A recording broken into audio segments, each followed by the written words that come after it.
Hello everyone, welcome to CMICS। इस video में जो मेंस 2020 के बारे में डाउट पूछे जा रहे हैं उनकी हम समरी देने का प्रयास करेंगे। जैसे कई बच्चों का फ़ोन आ रहा है कि सर मेरी स्थिति ये है, मेरी तैयारी का स्तर ये है, मेरी कंडीशन ये है, मैं किस तरह से तैयारी करूं, मैं क्या प्लान करूं।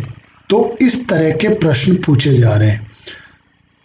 निसंदेह ये बहुत ही महत्वपूर्ण प्रश्न है, इंपॉर्टेंट क्वेश्चंस हैं। क्यों? क्योंकि अगर अभी हमने सही राइट डिसीजन लिया तो 2020 में हम अच्छा प्रदर्शन कर सकते हैं, रिजल्ट बदल सकते हैं।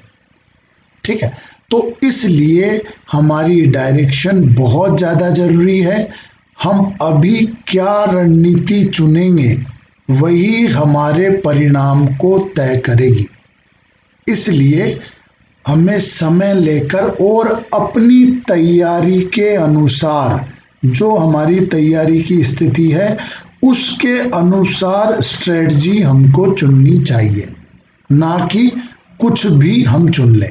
तो हमें अपनी तैयारी का लेवल अच्छे से जांचना चाहिए और फिर रणनीति हमको लेनी चाहिए। ये सब इस वीडियो में हम विस्तार से डिस्कस करेंगे। फैक्ट क्या है, इस अभी जो सिचुएशन है उसके बारे में फैक्ट ये है कि लगभग 70 डेज बचे हुए हैं। कि अगर अप्रैल में मेंस है तो हमारे पास लगभग 70 दिन है। इन 70 दिन में हमें प्लान करना है, पहली बात। दूसरी बात, हमारे पास नए सिलेबस में, जो नया सिलेबस चेंज हुआ था और जो नया सिलेबस आया है उसमें 35 यूनिट्स हैं।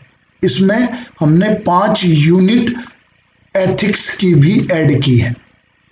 ठीक है, जिनमें 3 पेपर तक लगभग, हालांकि एथिक्स की यूनिट का वेटेज अलग है पर उनका 20 नंबर है, लगभग 30 नंबर का हर यूनिट से आएगा। तो पहले सिलेबस की तरह नहीं है कि एक निश्चित टॉपिक होते थे और वहीं से लगभग पूरा पेपर आ जाता था, ऐसा नहीं। यूनिट वाइज आएगा, इसलिए हर यूनिट को कवर करना जरूरी है।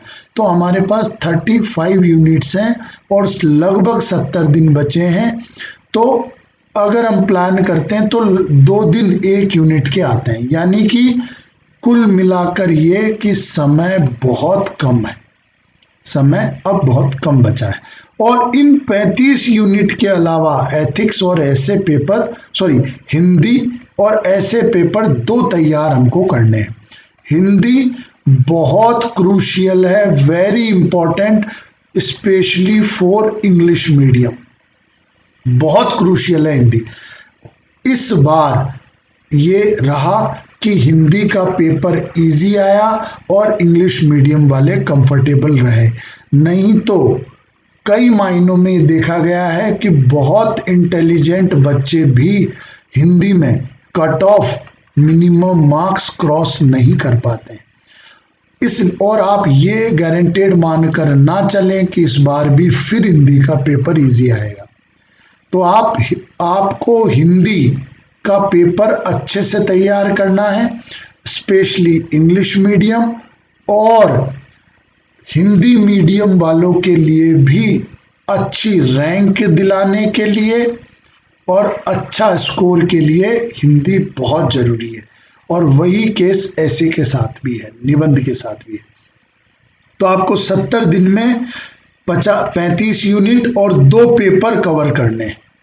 ठीक है, 70 दिन हम मान के चलते हैं कि उन्होंने अप्रैल के लिए बोला है।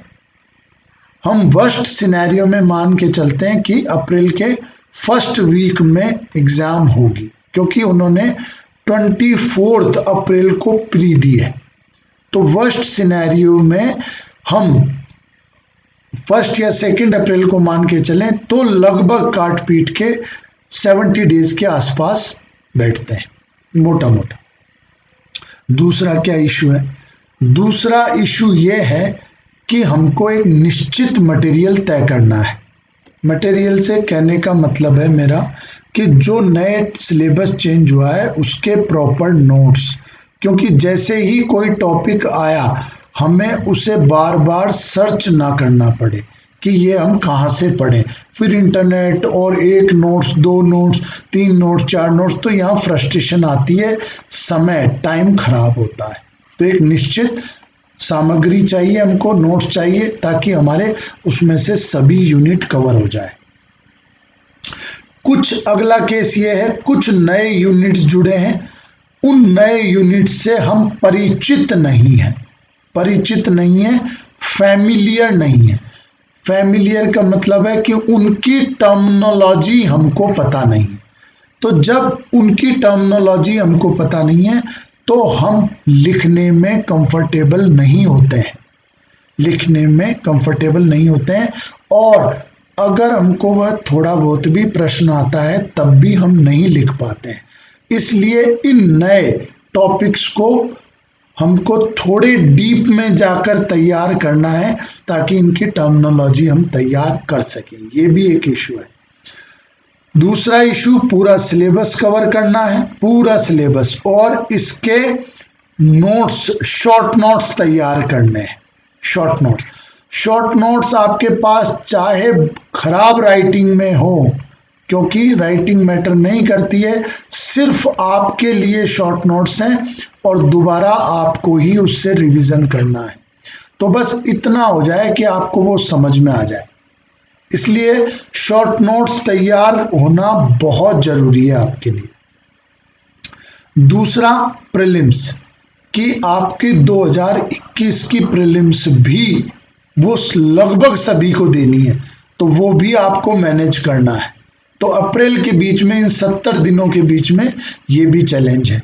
और कुछ लोगों के साथ इंटरव्यू है कि 2019 का उनको इंटरव्यू भी मैनेज करना है। तो समग्रता में ये सब चुनौतियां आपके पास हैं।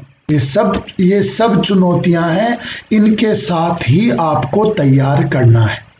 अब कुछ एक्सपीरियंस, कुछ बच्चों के जो कॉल आ रहे हैं और जो बच्चों से बात की है वो क्या अनुभव है, ये मैं आपको संक्षेप में बता दूंगा। बच्चे बोल रहे हैं कि ठीक है सर, हम तो पढ़ ही रहे हैं, हमने 1-1.5 घंटा हिंदी को डेली दे दिया है, फैक्ट पढ़ रहे हैं, ठीक है सर, जनरल रीडिंग चल रही है, हम कुछ कुछ कवर करते जाते हैं, हमारे जो टॉपिक कवर नहीं है अच्छे से उनको हम कवर कर रहे हैं, ठीक है, फिर देख, मतलब इस तरह का एक रैंडम प्लान है। देखो, हर कोई प्लान तो कर ही रहा है और तैयारी तो हर कोई कर रहा है, जिसका प्री क्वालिफाई हुआ है वो हर कोई तैयारी कर रहा है। ऐसा नहीं है कि तैयारी नहीं है, पर प्लान नहीं कर रहा है, तैयारी नहीं कर रहा है, पर हम एक निश्चित प्लान चाहते हैं, बहुत अच्छा इफेक्टिव प्लान चाहते हैं, ताकि आपकी तैयारी के अनुसार वो आप में प्लस कर सके। ठीक है, क्योंकि देखो, अभी अगर अपनी तैयारी बहुत अच्छी है और हमने एक जनरल प्लान लिया तो हम ज़्यादा आगे नहीं बढ़ पाएंगे। अगर हमारी तैयारी बहुत कम है और हमने एक हार्ड प्लान लिया, ऐसा टफ प्लान लिया जो फाइनल स्टेज में लेना चाहिए, तो भी हम कुछ नहीं कर पाएंगे। तो इस तरह के इश्यूज हैं, तो आपको सही रणनीति चुनना बहुत जरूरी है। अब बात यह कि रैंडम सब तैयारी कर रहे हैं, पर प्लस कितना हो रहा है, डेली हम कितना प्लस कर रहे हैं, कौन सा काम, कौन सा टास्क हमारा कम होता जा रहा है, वो इम्पोर्टेंट है। क्या हम डेली पढ़ रहे हैं तो डेली कुछ ना कुछ टास्क हमारा कंप्लीट हो रहा है, अब सिलेबस कम होता जा रहा है, अब हमको कम पढ़ना है, जो बर्डन है वो हमारा कम होता जा रहा है, तो हम सही डायरेक्शन में। जैसे फॉर एग्जांपल कि कोई कहे कि मैंने पेपर फर्स्ट के पार्ट ए के मैंने 1 से 5 यूनिट मेरे कंप्लीट है, अब मुझे इसमें कोई इश्यू नहीं है, यानी कि मैंने पूरा सिलेबस अच्छे से पढ़ा है, मैंने नोट्स अच्छे से कवर कर लिए हैं, शॉर्ट नोट्स मैंने बना के रख लिए हैं, और मैंने पर्याप्त रिवीजन इसका कर लिया है। अब मैं 1-2 बार पढ़ूंगा और फाइनल एग्जाम दे सकता हूँ। तो ये है कि अपनी एक फाइनल टच दे रखा है, अच्छी तैयारी है। तो इस तरह की तैयारी अब हमको करनी है जिससे हमारे यूनिट कम होते जाए। ऐसा नहीं है कि जनरल रीडिंग हमको लगानी है, क्योंकि जनरल रीडिंग तो लगभग सभी बच्चे 4 से 5 साल से लगा रहे हैं, उन्होंने सभी लगभग पढ़ रखा है, लेकिन लिखने की स्थिति में नहीं है, टेस्ट देने की स्थिति में नहीं है। तो अब हमको एग्जाम देने की स्थिति में आना है, ये तैयारी का लेवल हमको करना है। ठीक, तो ये ओवरऑल हमारे पास टास्क है। अब हम देखते हैं कि क्या बच्चों के जो हमारे पास फीडबैक आए हैं वो कैसे हैं और बच्चों की स्थिति क्या है। ठीक है, कुछ बच्चे हैं, पहला अपन केस देखते हैं। देखो, एक तो तैयारी का लेवल क्या होना चाहिए, जैसे हम किसे माने कि फुल प्रिपेयर्ड है या हमारा टारगेट क्या है, चाहे जो भी हमारी मेंस क्लासेस हो, चाहे टेस्ट सीरीज हो, चाहे लाइव हो, तो हम क्या लेके चलते हैं कि एक तैयारी का लेवल हमको कहाँ पर पहुंचाना है स्टूडेंट्स को, बच्चों को। तो हमारा वो टास्क रहता है कि पूरा सिलेबस कवर हो, क्योंकि अब यूनिट वाइज है, हर यूनिट में से 30 नंबर का आना है। नोट्स बने हुए हों, शॉर्ट नोट्स, ताकि उनको रिवीजन करने में कोई दिक्कत ना आए। जब एक दिन पहले उन्हें पूरा पेपर रिवीजन करना है, यानी कि लगभग 6-7 घंटे जब हमको मिलेंगे, क्योंकि हमको अच्छे से सो के भी जाना है एग्जाम में, तो 6-7 घंटे मिलेंगे, तब हम पूरा पेपर रिवाइज कर पाए। इस तरह की सिचुएशन शॉर्ट नोट्स आपको देगा। तो शॉर्ट नोट से हमारा ये इंश्योर करेंगे हम कि हम कभी भी रिवाइज कर सकते हैं और हम एग्जाम देने की स्थिति में आ सकते हैं। तो शॉर्ट नोट्स इंपॉर्टेंट है। दूसरा शॉर्ट नोट्स हुआ। तीसरा, राइटिंग प्रैक्टिस, कि हमने इतनी राइटिंग प्रैक्टिस कर ली है कि पूरा सिलेबस की टर्म्स, की टर्मिनोलॉजी, की वर्ड्स, जैसे गुड गवर्नेंस, जैसे जो मेन टर्मिनोलॉजी है, गुड गवर्नेंस, डिजिटल, कुदुमश्री, ठीक है, और पार्टिसिपेशन, ठीक है, जैम ट्रिनिटी, है ना, सोशल ऑडिट, ऐसे की टर्म्स हमारी इंटरनलाइज है, टॉपिक वाइज, सिलेबस वाइज। ऐसी हमने इंटरनलाइज मतलब याद की हुई है, वो हमको जनरली प्रश्न पढ़ते ही याद आ जाती है वो टर्मिनोलॉजी। तो इससे क्या होता है, हम अगर हमारे पास उस टॉपिक पर कंटेंट कम भी है तो भी हम जनरलाइज आंसर ऐसा लिख देते हैं कि उसमें लगभग 5 में से 2 या 2.5 नंबर आ जाएंगे और 11 में से लगभग 5 नंबर के आसपास हम स्कोर कर लेंगे। तो उन्होंने बढ़िया राइटिंग प्रैक्टिस कर रखी है और की टर्मिनोलॉजी इंटरनलाइज कर रखा है, मतलब कि सवाल पढ़ते ही उनको याद आ जाती है।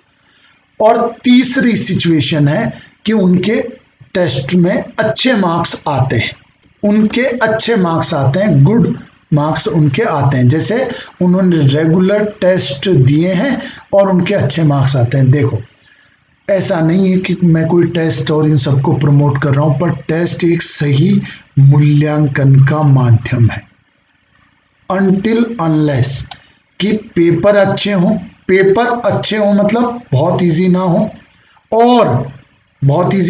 और थोड़ा सा एग्जाम के लेवल से ऊपर उठ के हों। क्योंकि देखो, 2019 के मेंस में कोई ऐसा नहीं बोल रहा था भाई, जो भी एकदम जो ट्रेडिशनल प्लेयर थे, जो परंपरागत रूप से स्टूडेंट्स देते आ रहे थे, वो बोल रहे थे अगर हम टफ सवाल दे रहे थे तो कि ऐसा पेपर नहीं आता है, ठीक है, और वो इजी सवालों की प्रैक्टिस कर रहे थे।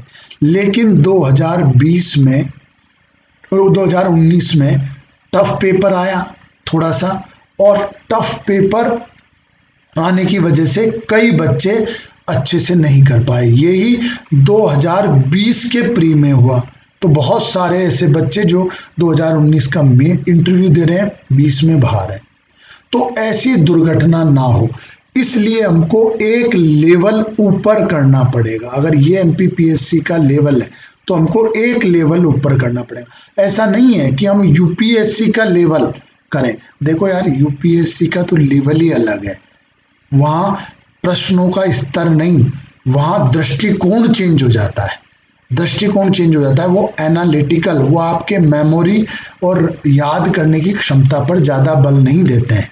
और अगर वहाँ आप आंसर भी मेमोराइज्ड लिखेंगे, बहुत ज़्यादा फैक्ट और इन सब का उपयोग करते हैं, तो नंबर भी नहीं आते हैं। यहाँ ऐसा केस नहीं है। यहाँ मेमोरी बेस्ड सवाल रहते हैं, जैसे 3 मार्कर, 5 मार्कर भी, और इवन 11 मार्कर भी कुछ वैसे आते हैं, जिसमें कारण समाधान ये सीधे सीधे पूछे जाते हैं। लेकिन कुछ ऐसे एस्पेक्ट एमपीपीएससी अब टच कर रहा है जो जनरलाइज रूप में नहीं पूछे जाते थे। और जैसे अगर अपनी ये एक रेशियो माने कि जैसे ये है फैक्चुअल और ये है थोड़ा एनालिटिकल, तो ये एनालिटिकल का प्रतिशत बढ़ता जा रहा है अब एमपीपीएससी में, और थोड़ा सा लेवल उठता जा रहा है। तो इसलिए हमारा मकसद ये रहता है कि एमपीपीएससी के लेवल से एक लेवल ऊपर हम दें, और हम इस तरह का प्रश्न बनाते हैं, क्वेश्चन इस तरह के बनाते हैं जिसमें आपका ट्रेडिशनल एस्पेक्ट तो पूरा हो ही, ठीक है, ट्रेडिशनल एस्पेक्ट तो पूरा हो ही। जैसे फॉर एग्जांपल, जैसे सीधा सीधा पूछे तो ऐसा आता है कि मध्य प्रदेश को हृदय स्थल क्यों कहा जाता है। मान लो ये सवाल सीधा सीधा, हार्टलैंड क्यों कहा जाता है। हम पूछते हैं कि यार ठीक है, क्या लक्षण है, ठीक है, देश की तुलना पर हम उस हार्टलैंड को एनालाइज करवाते, एनालिसिस उसका हम आपके से चाहते हैं। तो हृदय स्थल या हार्टलैंड का एनालिसिस करने के लिए आपको पहले हार्टलैंड क्लियर होना चाहिए, ठीक है, तब जाके वो एनालिसिस ठीक होता है। तो एक तो क्वेश्चंस पेपर ठीक हो, ठीक है, क्वेश्चंस ठीक हो, एक स्तर एमपीपीएससी से ऊपर हो। दूसरा भाई टेस्ट में क्या होता है, दूसरा आपका इवेल्युएशन ठीक हो, मूल्यांकन ठीक हो। ऐसा नहीं कि कोई भी कि आपको जनरली 50% मार्क्स यूं ही दे रहे हैं। 50% मार्क्स बहुत ज़्यादा होते हैं। 50 to 55 पर तो पूरा रिजल्ट कॉन्सेंट्रेटेड रहता है, टॉपर 55 के आसपास रहता है, ठीक है, तो पूरा रिजल्ट 50 to 55% के बीच में आता है। तो 50% मार्क्स देने के लिए बहुत अच्छे से एग्जामिनर को सोचना पड़े, ठीक है। कई बार एक दो कॉपी में एग्जामिनर ऐसा कर देता है, जो यहाँ टेस्ट में चेक करते हैं वो एग्जामिनर यहाँ कर देता है, लेकिन कंटिन्यूसली 5, 7, 10 टेस्टों में ऐसा नहीं कर पाते, वो मेंटेन नहीं कर पाते, ठीक है। ये हमारा पर्सनल अनुभव है, इसलिए मैं पर्सनली इंश्योर करता हूं कि आपकी मूल्यांकन ठीक हो। जो भी आप प्रीवियस कॉपी देखेंगे CMICS की, वहां पर सेकंड चेकिंग, थर्ड चेकिंग ऐसा रहता है, और बहुत सारे नंबर कटे रहते हैं, ठीक है, कुछ दिए भी रहते हैं पर जनरली कम हुए रहते हैं। क्यों? क्योंकि हम इंश्योर करते हैं कि यहाँ से लगभग 10 नंबर आपके वहाँ ज़्यादा है, ठीक है, 5 से 10 नंबर वहाँ ज़्यादा है। अगर वो टफ भी चेकिंग करें, देखो पहला तो डिपेंड करता है कि क्वेश्चन का लेवल कैसा है, और दूसरा डिपेंड करता है कि चेकिंग आयोग ने कैसी अपनाई है। कई बार क्वेश्चन इजी होते हैं और चेकिंग हार्ड करता है आयोग, तो भी कट ऑफ कम जाती है। कई बार पेपर इजी होता है, चेकिंग मॉडरेट कर देते हैं, तो भी अच्छे नंबर आ जाते हैं। कई बार पेपर भी टफ होता है और चेकिंग भी हार्ड करते हैं, तो कम नंबर आते हैं, कट ऑफ कम जाती है। तो इस तरह की चीजें, तो हम वर्स्ट सिनेरियो पे काम करते हैं कि अगर हमने आपको यहाँ नंबर दिए हैं तो वहाँ आपके अच्छे नंबर आएंगे, तो ये हमारा विशेष ध्यान होता है। इसीलिए हमारे यहाँ 90 मार्क्स आना आउट ऑफ 150 बड़ी चीज़ है। हम मानते हैं कि ये लाने के लिए बच्चे की तैयारी का लेवल बहुत अच्छा होना चाहिए, ठीक है। तो दूसरा, ये भी टेस्ट में ध्यान दिया जाना चाहिए। तीसरी बात जो टेस्ट में ध्यान दी जानी चाहिए वो ये कि ऐसा नहीं है कि आप टेस्ट के बाद टेस्ट देते जा रहे हैं, कॉपी लेते जा रहे हैं, नंबर देख के खुश हैं, ठीक है, नंबर देख के दुखी के। ये टेस्ट का पर्पज ही नहीं है, ये टेस्ट का पर्पज नहीं है। टेस्ट का पर्पज है कि आप आपकी कॉपी लें, चाहे उसमें जो भी नंबर है, आप अपने जो मेन टीचर है, जो मेंटर है आपका, जिसकी आइडियोलॉजी पे आप बिलीव करते हैं, ठीक है, उससे उस पेपर को पूरा अच्छे से डिस्कस करें, अच्छे से डिस्कस करें कि सर मेरी ये कॉपी देखो आप, है ना, और फिर देखें कि सर इसमें क्या नेगेटिव है, क्या पॉजिटिव है, मैं क्या, और वो अगर ये भी कहें नहीं नहीं बहुत अच्छा आपने किया है, नहीं नहीं सर फिर भी आप एक दो चीजें बताइए जो मैं अगले टेस्ट में इम्प्रूव करूं। ठीक है, फिर जब वो बहुत ध्यान से देखकर बताएं कि यार आप ये एक दो चीज जोड़िए, ठीक है, इम्प्रूवमेंट का स्कोप हमेशा रहता है, हमेशा। ठीक है, तो आप उनसे वो चीज जरूर लीजिए हर कॉपी के बाद, और अगले, और जब आप कन्विंस हो जाएं कि हाँ मेरे में ये चीज है, कि मेरी कॉपी में ये चीज और प्लस हो जाए तो मैं अच्छा करूंगा, तब फिर आपको अगले टेस्ट में उसका प्लान करना चाहिए। ठीक है, और अगले टेस्ट में उन चीजों पर ध्यान देना चाहिए और वो प्लस करनी चाहिए। तो हर टेस्ट की कॉपी अच्छे से डिस्कस करना और टेस्ट बाय टेस्ट नई नई चीजें ऐड ऑन करना, ये बहुत जरूरी है, नहीं तो इस टेस्ट सीरीज का कोई मतलब नहीं है। तो इसलिए अगर ये सब चीजें होती हैं तो फिर आपकी टेस्ट सीरीज सही डायरेक्शन में है, आपको टेस्ट से फायदा मिलेगा। तो हम गुड राइटिंग प्रैक्टिस भी हम चाहते हैं कि ये भी हो, और लास्ट चीज हम तैयारी के लेवल पर चाहते हैं कि आपके अच्छे मार्क्स टेस्ट में आ रहे हैं, जो हमने कहा 90 आउट ऑफ 150 और अराउंड 180 आउट ऑफ 300। तो इस तरह का, और ये बहुत ध्यान से सुनना कि 90 150 में आना इसका मतलब ये नहीं है कि आपके 300 में से 180 आ जाएंगे। हमने देखा है कि बच्चों के 1.5 घंटे में, 1.5 घंटे की प्रैक्टिस में 90 आ जाते हैं, लेकिन जैसे ही वो 3 घंटे का लिखते हैं उनके लगभग 25 से 30 नंबर कम हो जाते हैं और वो बच्चे 150 पर ही रुक जाते हैं। ये बच्चे बाद में बोलते हैं कि हमारे तो टेस्टों में अच्छे नंबर आ रहे थे पर हमारा फाइनल हुआ ही नहीं। तो गुड, उनके 3 घंटे के पेपर में या 300 नंबर के पेपर में भी अच्छे नंबर आने चाहिए। तो हम मानते हैं जिनके ये चारों चीजें ठीक है, अच्छा सिलेबस कवरेज, शॉर्ट नोट्स तैयार, राइटिंग प्रैक्टिस पर्याप्त कर चुके हैं और टेस्टों में अच्छे नंबर आ रहे हैं, वो हमारी तरफ से फुली प्रिपेयर्ड है, उसको फिर हमारे पास देने के लिए कुछ नहीं। ठीक है, अब वो एग्जाम हमारी तरफ से दे सकता है, तो वो हमारी तरफ से उसको रेडी का साइन है कि वो रेडी है। अब हम देखते हैं कि जो बच्चों से हमारा इंटरेक्शन हुआ है उनमें बच्चों की तैयारी का लेवल क्या क्या है और उनके लिए स्ट्रेटजी क्या होनी चाहिए। पहले हम देखते हैं कि तैयारी का लेवल कैसा कैसा है बच्चों का।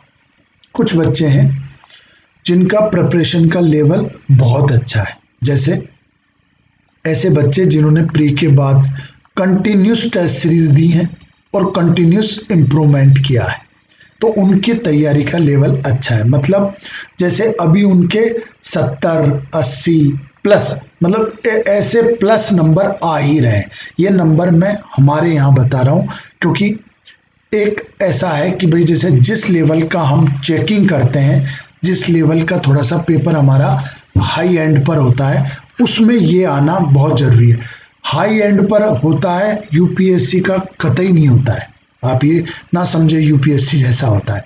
हम इस तरह से पेपर बनाते हैं ताकि बेसिक चीजें तो कवर हों, प्लस एक एज लेकर चलें ताकि हम इंश्योर कर सकें कि अब इसकी तैयारी अच्छी है। चाहे एमपीपीएससी कितना भी घुमा दे, वो कितना भी वर्स्ट सिनेरियो हो जाए, तब भी इस तरह उसका अच्छा होगा, हम ये लेकर चलते हैं। तो जैसे उनके ये ऐसे नंबर आ रहे हैं, ऐसे स्टूडेंट को क्या करना चाहिए, पहली स्थिति। दूसरी कंडीशन है कि जिनका फुल सिलेबस कवर है पर टेस्ट सीरीज में उनको अच्छा नंबर नहीं आ रहा है, तो ऐसे बच्चों को क्या करना चाहिए।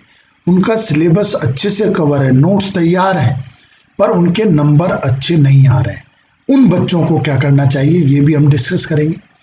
तीसरा केस है जिनका सिलेबस अच्छे से तैयार है, पढ़ा है, पर उन्होंने जैसे टेस्ट सीरीज वगैरह नहीं दी है, तो उनको राइटिंग अभ्यास नहीं है, राइटिंग अभ्यास उनका नहीं है, बस उनका सिलेबस अच्छे से कवर है। हाँ सर, मुझे मोटा सब आता है, पर मैंने लिख के नहीं देखा और अब मुझे नहीं पता कि मेरा क्या प्रदर्शन रहेगा। ऐसे बच्चों के लिए क्या होगा। अगला केस है जिनका पूरा सिलेबस तैयार है, पर नोट्स उनके तैयार नहीं है, यानी कि वो कभी भी रिवाइज नहीं कर सकते, रिवाइज करने की कंडीशन में नहीं है, और उनको हमेशा जो नए नए यूनिट हैं, टॉपिक हैं, जब वो रिवीजन करने बैठते हैं तब उनको दोबारा पूरे नोट्स देखने पड़ते हैं और उनका समय खराब होता है और फ्रस्ट्रेशन होती है। तो ऐसे बच्चों को क्या करना है। कई ऐसे बच्चे हैं जिन्होंने जस्ट स्टार्टिंग की है, ऐसे बच्चे भी आए हैं, है ना, जो जॉब में थे, जो अलग लाइन में थे और उन्होंने एमपीपीएससी स्टार्ट की, अच्छी उनमें योग्यता है, उन्होंने एक बार प्री पढ़ा और प्री निकाला, अब उनको मेंस का कोई आइडिया नहीं है, वो एकदम न्यू है, उन्होंने केवल प्री का तैयार किया है, मेंस सिलेबस उनका कवर नहीं। और लास्ट ऐसे बच्चे भी आए हैं जो यूपीएससी स्टूडेंट है और अब वो एमपीपी उनका प्री निकल गया है और उनको एमपीपीएससी मेंस 2020 देना है, उन्हें क्या करना है। तो इन सभी तरह के बच्चों के लिए अलग अलग स्ट्रेटजी होगी, एक स्ट्रेटजी इनके लिए नहीं हो सकती है। अगर ये बच्चा फर्स्ट वाला जो फुली प्रिपेयर्ड है, अगर ये जनरल स्ट्रेटजी फॉलो करेगा तो एग्जाम में जितने इसके नंबर बढ़ने चाहिए थे उतने नंबर नहीं बढ़ेंगे। इसके लिए जनरल स्ट्रेटजी नहीं होनी चाहिए, इसको एक ऐसी स्ट्रेटजी फॉलो करनी चाहिए जो जिससे ये अंतिम रूप से अच्छे नंबर ला पाए। इसी तरह से ये जो जस्ट स्टार्ट वाला बच्चा है, जिसने तैयारी स्टार्ट की है, ये भी जनरल स्ट्रेटजी नहीं अपना सकता। क्यों? क्योंकि इसकी तैयारी का लेवल अलग है और इसे अलग तरह से अपनी प्रिपरेशन करनी चाहिए, यानी सबके लिए अलग अलग तरह का प्लान होना चाहिए। अब हम क्या मानते हैं, किसका क्या प्लान होना चाहिए और हमारी तरफ से सजेशन क्या है, और हो सकता है कि हम जो सजेस्ट कर रहे हैं वो प्लान आपको ना मिले, तो हम ये भी सजेस्ट करेंगे कि हमारे यहाँ कौन सा प्लान उस तरह का है। ये उद्देश्य है कि ये चारों चीजें हमको कवर करनी चाहिए। ठीक है, जिनके अच्छे मार्क्स आ रहे हैं, ठीक है, 50 मतलब 70 या 80 प्लस उनके मार्क्स हैं, ठीक है, 75 प्लस जनरल उनके आ ही रहे, उनको, ऐसे बच्चों को हम ये मानते हैं उनका सिलेबस कवर है, शॉर्ट नोट्स उनके कवर है, राइटिंग प्रैक्टिस उन्होंने अच्छी की है और उनके अच्छे नंबर भी आ रहे हैं, पर हम चाहते हैं अब उनके नंबर बहुत अच्छे आए और वो रैंक पर काम करें, रैंक पर, सिलेक्शन पर तो काम करें ही करें, लेकिन अच्छी रैंक से भी वो निकलें। क्यों नहीं सोच सकते, हम क्यों डरें ऐसा, ठीक है, हम क्यों ना अच्छी रैंक के लिए तैयारी करें जब हमारे अच्छे नंबर आ रहे हैं ऑलरेडी। और उन बच्चों के क्यों अच्छे नंबर आ रहे हैं, उन्होंने टेस्ट सीरीज कंटिन्यूस लगाई है, प्री के बाद से ही कंटिन्यूस, उन्होंने कोई ब्रेक नहीं दिया है, तो उनका कंटिन्यूस इंप्रूवमेंट होता जा रहा है। ठीक है, ऐसे बच्चों को सिर्फ एफएलटी लगानी चाहिए। एफएलटी का मतलब होता है full length test, full length test यानी पेपर वाइज 3 आवर्स लिखना है उनको, और 3 आवर्स में भी उनको पार्ट ए, जैसे पेपर फर्स्ट पार्ट ए और पार्ट बी दोनों का कंबाइंड लिखना है, ऐसे ही जैसे पेपर फर्स्ट का पार्ट ए और पार्ट बी, मतलब जैसा एग्जाम में आता है वैसा उनको लिखना है। ठीक है, जैसा पेपर एग्जाम में आता है एज इट इज वैसा उनको लिखना है। ठीक, जैसे एग्जाम में 6 दिन एग्जाम होती है कंटिन्यूसली और 3 घंटे का एग्जाम होता है, और पेपर 1, 2, 3, 4 ऐसा एग्जाम होता है, ऐसा ही उनको देना चाहिए। मतलब उनके लिए रिवीजन इशू नहीं है, उनके लिए नोट्स इशू नहीं है, राइटिंग प्रैक्टिस इशू नहीं है, अच्छे नंबर उनके आ रहे हैं, तो उनका ऐसा देना चाहिए। मैं मानता हूं कि ऐसे बच्चे कम हैं, पर फिर भी अगर ऐसे 50 भी बच्चे हैं तो भी उनको अलग लेवल पर जाना चाहिए। अगर इन बच्चों ने वही जनरल टेस्ट सीरीज ज्वाइन की, कैसे यूनिट वाइज लिख रहे हैं पहले, फिर पार्ट वाइज लिख रहे हैं, ठीक है, और फिर लास्ट में जाके वो एफएलटी टच कर रहे हैं, चाहे एक लेवल हो या 2 लेवल हो, तो उनका उतना अच्छा इम्प्रूवमेंट नहीं होगा, ये तय। क्यों? क्योंकि उनकी लेवल ठीक है। उनको क्या करना चाहिए, जैसे एग्जामिनेशन 1 दिया, एग्जामिनेशन 1 मतलब लगातार 6 दिन 6 पेपर कंप्लीट, फिर देखा कि मेरा स्कोर कितना आ रहा है, कॉपी चेक होके मिली, और फिर देखा कि स्कोर कितना आ रहा है, लेट से 750 स्कोर आ रहा है, तो मान लो टोटल 750 स्कोर आया है, तो उनको लगना चाहिए यार अभी मैं कट ऑफ के आसपास, ठीक है। लेट से 700 आया, ओ यार मैं तो कट ऑफ में भी नहीं, ठीक है, मुझे और नंबर बढ़ाने, ठीक है। अब लेट से पहले में 750 आया, फिर 15 दिन का गैप देकर और अच्छे से पढ़ो, जो अपनी कमियां हैं, जो अपन को अनुभव हुआ है, वो उन यूनिट को बार बार तैयार करते जाओ। मैं क्यों 15 दिन में बोल रहा हूं, क्योंकि उनके नोट्स तैयार हैं, उनके नोट्स तैयार है, ठीक है, शॉर्ट नोट्स तैयार है, उनको पता है कि ये यूनिट यहां से पढ़ना है। 15 दिन में फिर अच्छे से इंटेंसिव मेहनत करो। 15 दिन के बाद फिर एग्जाम 2, एग्जाम 2 मतलब लगातार 6 दिन 6 पेपर 3 घंटे के, मतलब जैसा एग्जाम में होता है वैसा। फिर आया, फिर देखा कि अब नंबर आए 790, तो यार ठीक है, अपना 40 नंबर का इंप्रूवमेंट है, यानी अपनी स्ट्रेटजी काम कर रही, ठीक है। फिर अपने में मोटिवेशन आएगा कि नहीं नहीं अपनी स्ट्रेटजी काम कर रही है, और अब मैं अच्छे कट ऑफ पर आ गया हूं, ठीक, कि किसी भी केस में चाहे पेपर कैसा भी इजी आए, टफ आए, कितनी भी कट ऑफ जाए, मैं लिस्ट में तो हूं। तो एग्जाम 2 में अपना ये क्लियर हो गया है कि मैं अब मेरा इंटरव्यू कॉल तो होगा। फिर अपन ने जो भी अपना अनुभव हुआ, जो भी कॉपियां चेक करके मिली, फीडबैक मिला अपन को कि ये तुम्हारा खराब है, इसको सुधारो, फिर अपने दम लगाया 15 दिन, और फिर दिया एग्जाम 3, और फिर मान लो अपना आया कि अपन ने बहुत अच्छा इंप्रूव किया और 850, ठीक है, 850 के आसपास अपना स्कोर रहा। फिर अपन ने देखा कि अपना बहुत अच्छा है, अब अपन रैंक इंश्योर कर सकते हैं, ठीक है। फिर आप एग्जाम 4 दें, जिसकी हमारे यहां हम कॉपी चेक करके नहीं देंगे, पर आपको चूंकि आपको फीडबैक मिल चुका है, तो आपको अंदाजा लग जाएगा कि ठीक है अब मेरा ऐसा गया है। हाँ, इन तीनों की हम कॉपी चेक करके आपको देंगे, एग्जाम 1, एग्जाम 2, एग्जाम 3। एग्जाम 4 की हम नहीं देंगे क्योंकि टाइम ही नहीं बचेगा उतना। अब एग्जाम 4 अपन देके जा रहे हैं, तो दिया टेस्ट, यहाँ पर टेस्ट, फिर अपन ने देखा कि यार ठीक है, वो आपको अनुभव से ही, क्योंकि आप 3 बार दे चुके हैं अब 15-15 दिन में, तो आपको अनुभव से ही, एक्सपीरियंस से ही पता चलेगा कि मेरा पेपर अच्छा गया है। फिर इसके बाद मतलब exam 1, exam 2, exam 1, exam 2, exam 3, exam 4 के बाद आप फाइनल एग्जाम देंगे। मेरी गारंटी है आपको ये अनुभव रहेगा कि मेरा एग्जाम कैसा गया है। आप बहुत अच्छी कंडीशन में होंगे और आप अच्छी रैंक इंश्योर करेंगे, अच्छी rank.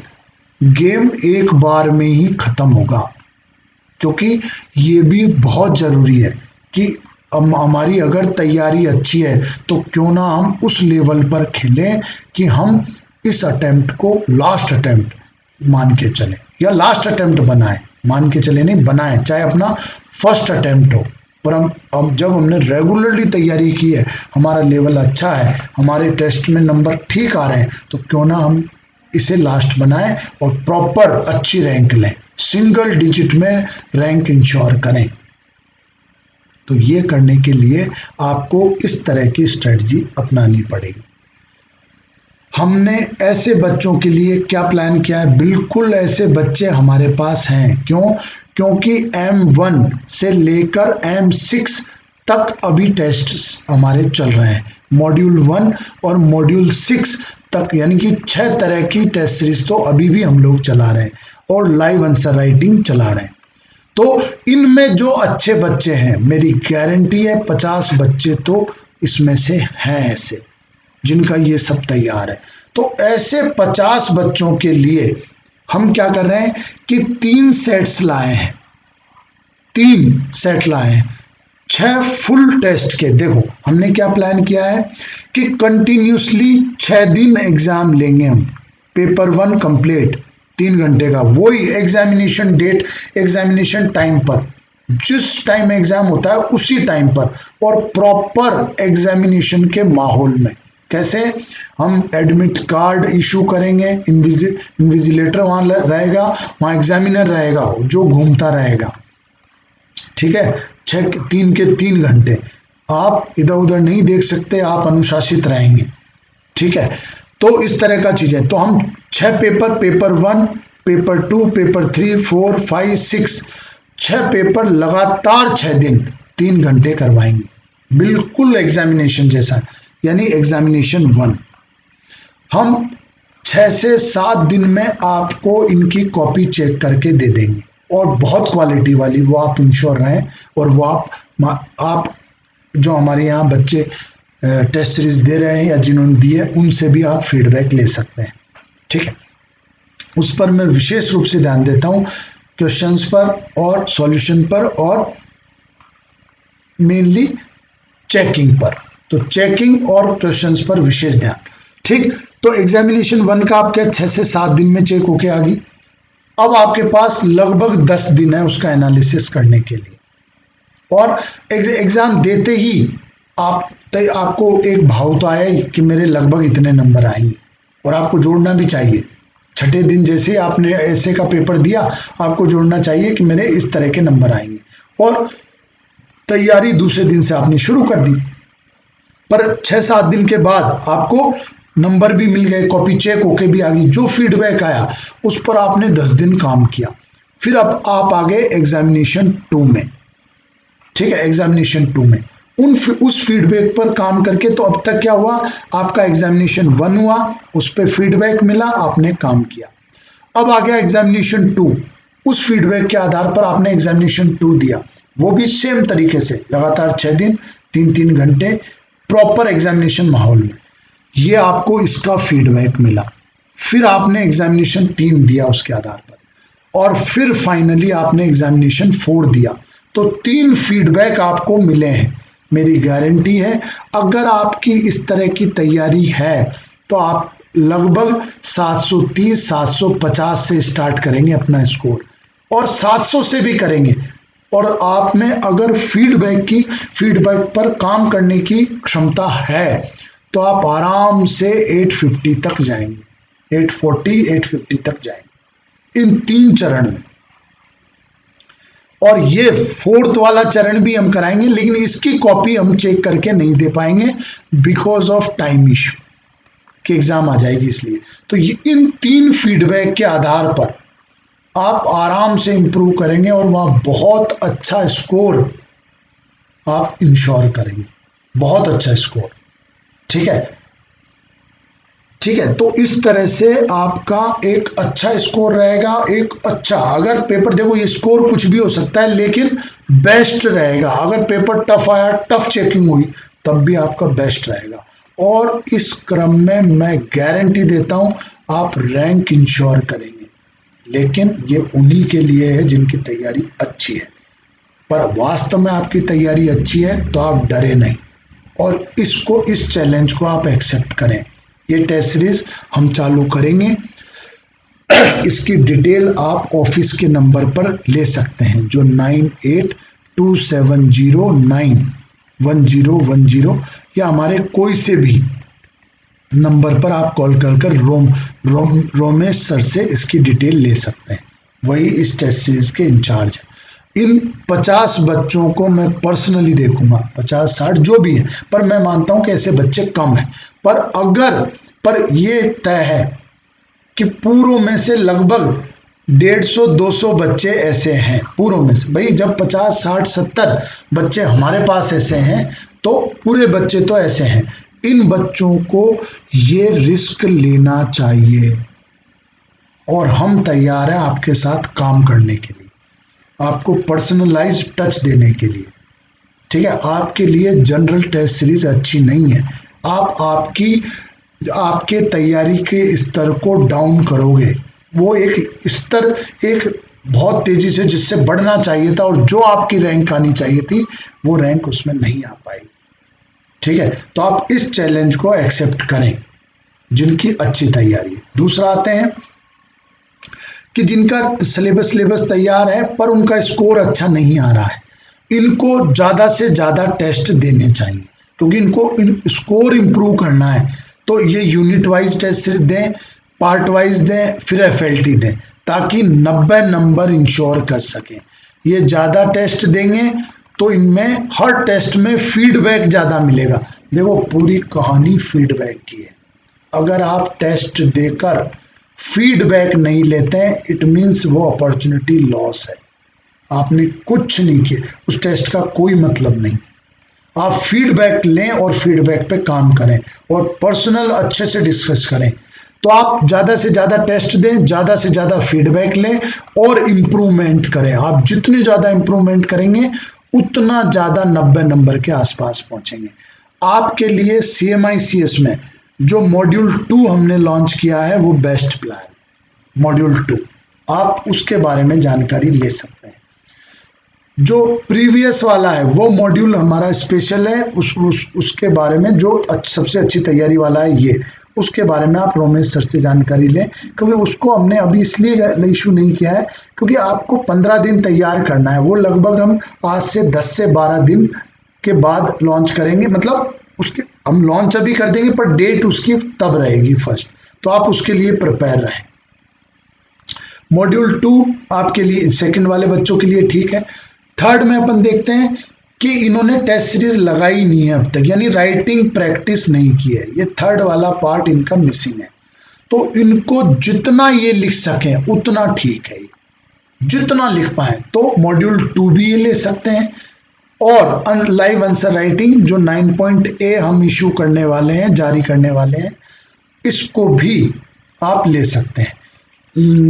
Live answer writing 9.A के बारे में आप टेलीग्राम पर टाइम टेबल देख सकते हैं या फिर हमारे नंबर पर इसकी विशेष जानकारी ले सकते हैं।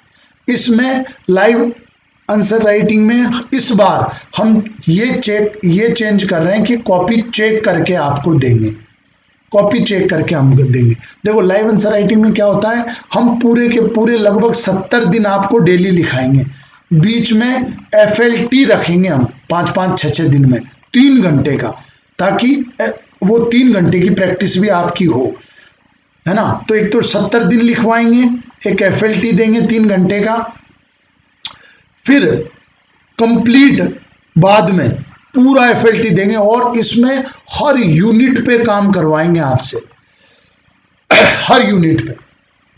तो लाइव आंसर राइटिंग में आपको ज्यादा लिखने को मिलेगा, ज्यादा लिखने को मिलेगा, कॉपी डेली चेक होगी आपकी, यानी डेली टेस्ट होगा। देखो अब तक जो लाइव आंसर राइटिंग चलती थी उसमें हम चेक नहीं करते थे कॉपी, क्योंकि पॉसिबल ही नहीं थी। इस बार हम ये मान के चल रहे हैं कि थोड़े से कम बच्चे ज्वाइन करेंगे तो हम उनकी कॉपी चेक कर सकते हैं, तो हम डेली कॉपी चेक करेंगे। हाँ, पूरा डिटेल्ड डिस्कशन देंगे पर डिस्कशन ऑनलाइन देंगे, केवल मैं वहां रहूंगा लेकिन मैं जब आप टेस्ट लिखते रहेंगे तब रहूंगा, ताकि मैं देखूं आपकी कॉपी में कि आपका क्या किस तरह का राइटिंग शैली है, किस तरह का आपकी लिखने का तरीका, लिखते समय आपके क्या भाव रहते हैं, प्रेशर में रहते हैं या कंफर्टेबल रहकर लिखते हैं। तो ये मैं इंश्योर करूंगा वहां पर। तो डिटेल्ड हम आपको डिस्कशन देंगे बट ऑनलाइन, ठीक है। हम आपको डिटेल्ड सॉल्यूशन नहीं देंगे इसमें, क्योंकि जो सॉल्यूशन बनाने में हम एनर्जी लगाते थे वो अब हम चेकिंग में लगाएंगे, कि हम डेली आपकी कॉपी चेक करके देंगे, मूल्यांकन, और चेक्ड प्रॉपर होगी जैसा हमारी टेस्ट सीरीज में होती है वैसी, क्योंकि हम आपका डेली टेस्ट लेना चाहते हैं, क्योंकि आपने कम लिखा है, तो हम आपसे ज्यादा से ज्यादा लिखवाना चाहते हैं। तो लगभग 55-60 टेस्ट हम आपके ले लेंगे, ठीक है। हम आपका हर संभव प्रयास करेंगे कि एक दिन में आपकी यूनिट कवर हो जाए, या अगर टफ है तो 2 दिन में हो जाए, हर संभव जो हमारे पास नोट्स अवेलेबल है वो देंगे, शॉर्ट नोट्स अवेलेबल है वो देंगे, जो वीडियो अवेलेबल है वो देंगे। पर हम चाहते हैं कि आपका ये अटेम्प्ट खराब ना हो, आप कुछ ना कुछ इस अटेम्प्ट से लेके जाएं। इसलिए ये लाइव आंसर राइटिंग हम चालू कर रहे हैं। इसमें हम डेली कॉपी चेक करके आप देंगे। इसके बारे में ज़्यादा जानकारी आप हमारे नंबर पे कॉल कर सकते हैं, तो वो हम दे देंगे। तो आप मॉड्यूल 2 भी ज्वाइन कर सकते हैं अगर आप डेली लाइव आंसर राइटिंग से बचना चाहते हैं, और अगर आप वास्तव में इंटेंसिव प्रैक्टिस करना चाहते हैं जीरो टॉलरेंस के साथ, तो आप इस लाइव आंसर राइटिंग को ज्वाइन कर सकते हैं, क्योंकि इसमें कॉपी चेक होके मिलेगी आपको। तो इसको ज्वाइन आप कर सकते हैं। ये एक तरह से डेली टेस्ट सीरीज है आपकी, और डेली मेरा लगभग 1.5-2 घंटे का डिस्कशन होगा, जिसमें बेसिक से लेकर वैल्यू एडिशन तक पूरा कवर करूंगा मैं। और कवर इस तरह से करूंगा ताकि उस यूनिट पर टेस्ट के अलावा जो भी सवाल प्रोबेबल है वो भी मैं कवर करूं, और जो बेसिक पॉइंट्स हैं वो बेसिक पॉइंट्स आप फूडर पॉइंट के रूप में मैं आपको दे दूं, ताकि उन बेसिक पॉइंट्स के आधार पर अपन अच्छे से काम, आप उस यूनिट पर जो नहीं देखा हुआ सवाल है वो भी आप कर पाए। तो एक तरह से ये test series plus class room दोनों का मिक्स है लाइव आंसर राइटिंग। तो जिनको ज़्यादा लिखना है, ज़्यादा अभी उनका लेवल अच्छा नहीं है, उनको जल्दी से इंप्रूवमेंट करना है, वो लाइव आंसर राइटिंग पे जा सकते हैं। अगला है कि सिलेबस तो एक बार पढ़ा हुआ है पर नोट्स तैयार नहीं है ना। हर टाइम उनको नया टॉपिक ढूंढने के लिए स्ट्रगल करना पड़ता है कि यार ये किस में था, ये कहाँ था। इन बच्चों को हम मानते हैं कि नोट्स बनाने के लिए टाइम चाहिए, इनको नोट्स बनाने पड़ेंगे, ठीक है। तो इनको कम लिखना चाहिए, ये ज़्यादा टाइम स्पेंड नहीं कर सकते टेस्ट में।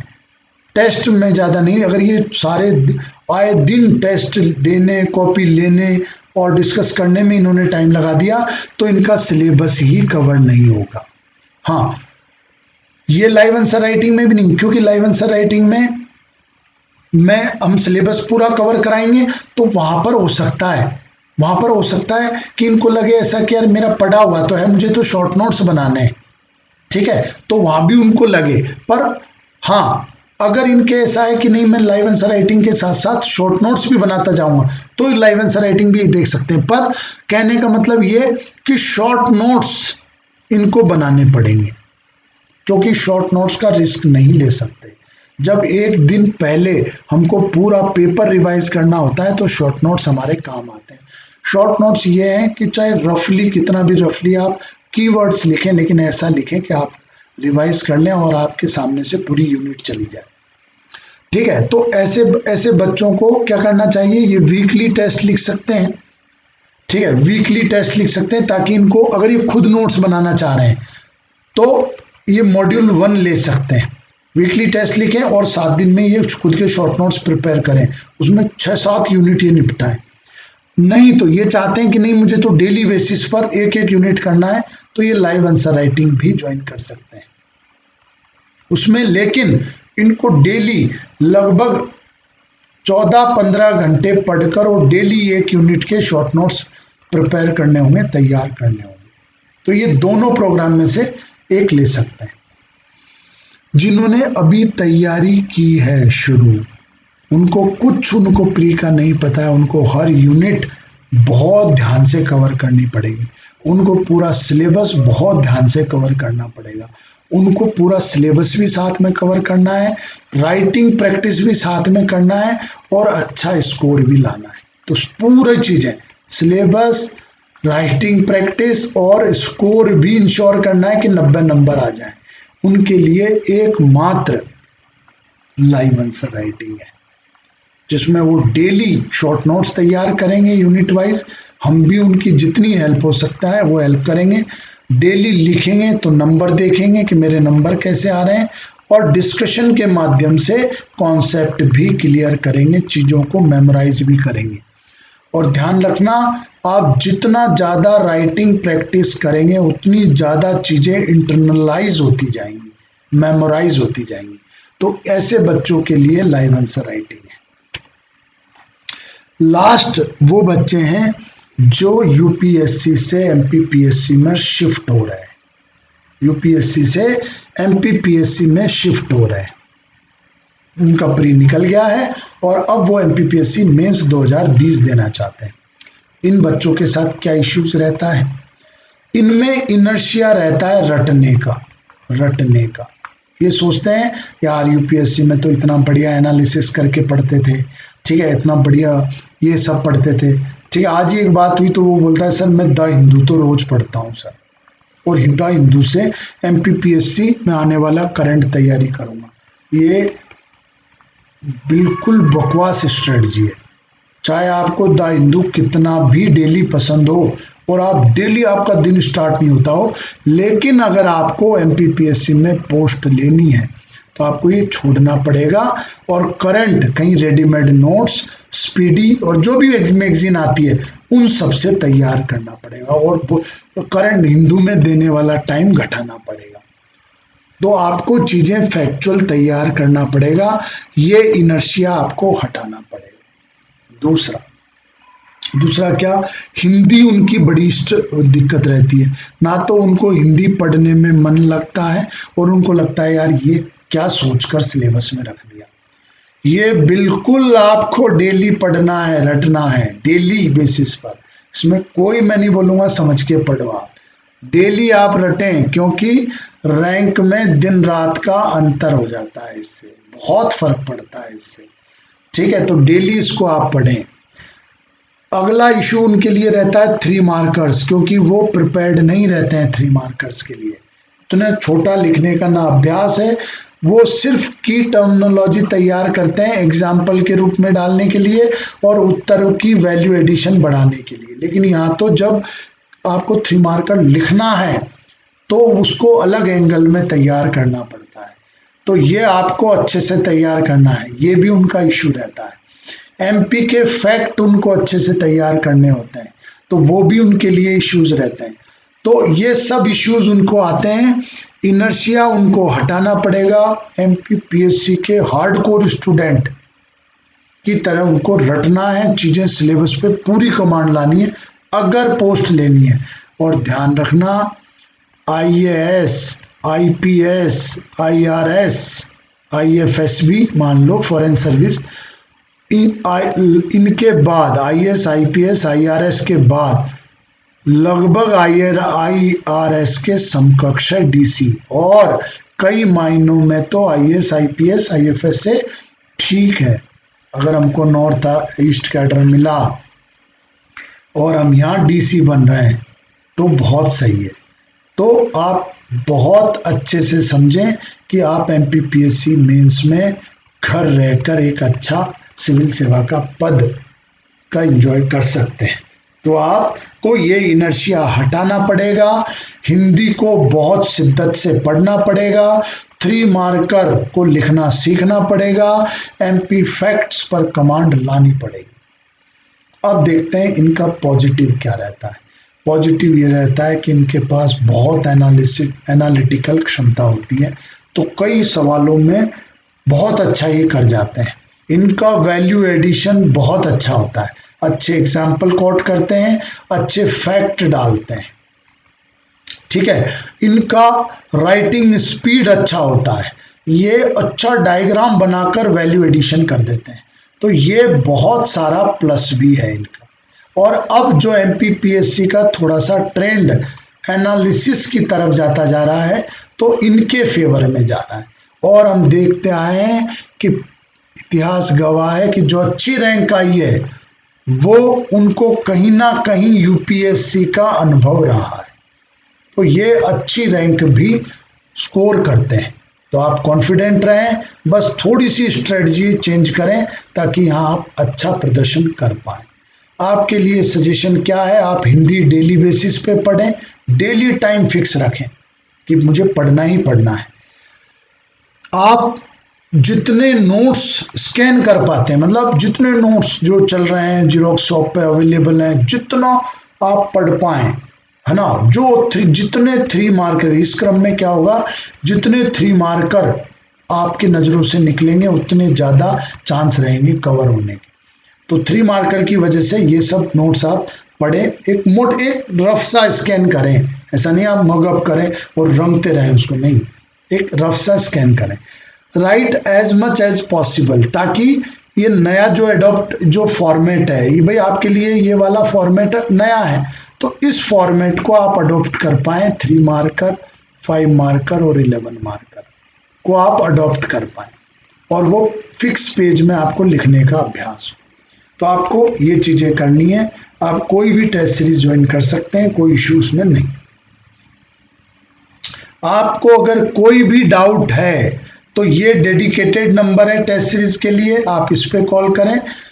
आपको अगर फिर भी देखो, वी आर एक ग्रोइंग इंस्टीट्यूट, हो सकता है कई बार आपको कॉल रिसीव ना कर पाए, ठीक है। कई बार आपको, जैसे मैं भी कई बार कॉल आते हैं तो उनको उस समय रिप्लाई नहीं कर पाता, मैं फ़ोन उठा देता हूं और बोल देता कि आपको कॉल करेंगे, ठीक है। तो अगर आपको बार बार ट्राई करने पर भी, पिछले 5-7 दिन में ऐसा बच्चों के साथ खूब हुआ है, ठीक रेस्पॉन्स नहीं मिल पाता है, तब भी आप धैर्य रखें, हम आपको कॉल करेंगे। आप इस नंबर पर डेडिकेटेडली कॉल करें। फिर अगर आपको दिक्कत आती है तो आप इस पर कॉल करें। इस पे आप सुबह 8 से शाम को 8 के बीच में ही कॉल करें तो ज़्यादा बेहतर। इस पर आप कॉल करें, बहुत ज़्यादा चांस है इस पर आपके रिसीव नहीं होंगे, क्योंकि ये रोमेश सर का है, वो बहुत व्यस्त रहते हैं, तो हो सकता है आपको रिसीव नहीं होंगे।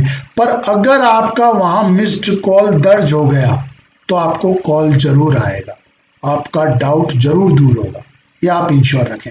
तो यहाँ आपका अगर मिस्ड कॉल भी दर्ज हो गया तब भी, ये नंबर मेरा पर्सनल नंबर है। अगर आपको कोई डाउट है तो इस नंबर पर मुझे कॉल कर सकते हैं, मैं ज़रूर कॉल उठाऊंगा, मैं उठाने का प्रयास करता हूं। पर अगर नहीं उठा पाया तो आपको कॉल बैक जाएगा, या तो मेरी तरफ से या स्टाफ की तरफ से, ठीक है। तो मेरी फिर हम्बल रिक्वेस्ट है कि आप आपकी तैयारी के लेवल के अनुसार अपनी रणनीति तय करें।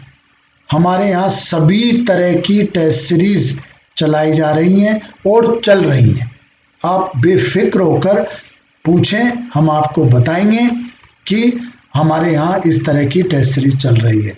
फाइनली देखो, हम टेस्ट सीरीज का फीस रखते हैं ताकि एक क्वालिटी मेंटेन कर पाए, प्रॉपर आपको एक गुणवत्ता दे पाए। पर फिर भी अगर किसी के फाइनेंशियल इश्यूज हैं, किसी के भी फाइनेंशियल इश्यूज हैं, तो वह रोमी सर से बात करें सीधा इस नंबर पर, या फिर मुझसे बात करें सीधा। मेरी गारंटी है, अगर आप में टैलेंट है और अगर आपकी समस्या जेन्युइन है, तो पैसा आपके बीच में बाधा नहीं बनेगा, कोई हर्डल पैसा नहीं बनेगा, ये मेरी गारंटी है आपसे, ठीक है। तो आप सही प्लान चुने, मैं बार बार चेता रहा हूं, आप सही प्लान चुने, ठीक है। दूसरा, ऑनलाइन और ऑफलाइन दोनों मोड में है, ऑनलाइन ऑफलाइन दोनों मोड में है। ऑनलाइन बच्चे भी मुझसे खूब डिटेल में कॉपी डिस्कस कर सकते हैं। क्यों? क्योंकि रोज हम 12 से 3 का टाइम उनको देंगे, रोज 12 से 3 का टाइम उनका है, तो वो रोज मेरे से डिस्कस कर सकते हैं, 12 से 3 संडे छोड़कर, क्योंकि संडे टेस्ट डिस्कशन होता है, तो 12 से 3 वो मेरे से डेली डिस्कशन कर सकते हैं, ठीक है। कैसे करेंगे? उनकी स्कैन्ड कॉपी जो हम उन्हें भेजेंगे वो आप मुझे व्हाट्सएप पे भेजेंगे, और चालू जब कॉल ऑन रहेगा तभी मैं आपको पूरी कॉपी डिस्कस करके बताता जाऊंगा। फिर मैं बोल रहा हूं, आपकी ऑनलाइन ऑफलाइन दोनों में हम बिल्कुल सेम सुविधा देंगे, कोई इशू इसमें नहीं है, ठीक है। 12 से 3 संडे छोड़कर पूरा टेस्ट सीरीज के लिए टाइम डेडिकेटेड है। फिर मैं 2-3 रिक्वेस्ट करूंगा। पहला, आपकी तैयारी के अनुसार ही प्रोग्राम अडॉप्ट करें। दूसरा, अगर आपने फीडबैक नहीं लिया और फीडबैक पर काम नहीं किया तो वो टेस्ट आपका बर्बाद है, ठीक है। वो टेस्ट आपका बर्बाद है। तो फीडबैक पर जरूर काम करें। इस पूरे वीडियो को बनाने का हमारा पर्पस था कि इस अटेम्प्ट में आप कुछ ना कुछ जरूर ले जाएं, कुछ ना कुछ पोस्ट आपको जरूर मिले, क्योंकि हमने देखा है कि MPPSC के पूरे एक प्रोसेस होने में 3 से 4 साल का समय लग जाता है। तो आप इस अटेम्प्ट को किसी भी तरह से खाली ना जाने दें। और एक चीज आप बहुत ध्यान से आपके वहां चिपका लेना या इसको लिख लेना कि अगर फाइनल कट ऑफ 950 गई, for example final cut off 950 गई और आपके 949 नंबर हैं, तो आपको कुछ नहीं मिलेगा, कुछ भी नहीं। इंटरव्यू के अनुभव का आपको सैलरी नहीं मिलती है। इसलिए इंश्योर करें कि अगर आप ये अटेम्प्ट ले रहे हैं तो अच्छे से लें, कुछ ना कुछ लेके जाएं, कुछ ना कुछ पद आप लेके जाएं। हम 100% हमारी पूर्ण क्षमता के साथ खड़े हैं, आपका सहयोग करेंगे, आपको पर्सनलाइज तैयारी करवाएंगे। Thank you very much.